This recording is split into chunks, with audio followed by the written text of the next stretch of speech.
And for reference, I'm going to plug in one of my other guitars. I've got 10 guitars and they all work and don't give me that buzz. So here's one of my other guitars. Plugged in, volume all the way up.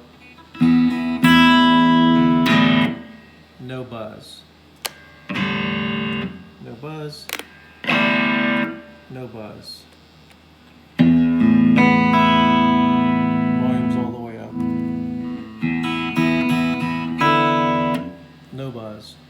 So the guitar that you sold me is not wired correctly. It's got a big bad buzz, and some of the knobs don't work correctly in the wrong direction.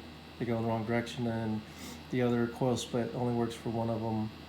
And it's got a big bad buzz. I can't play it. It's not working right. You sold me a guitar that's not working.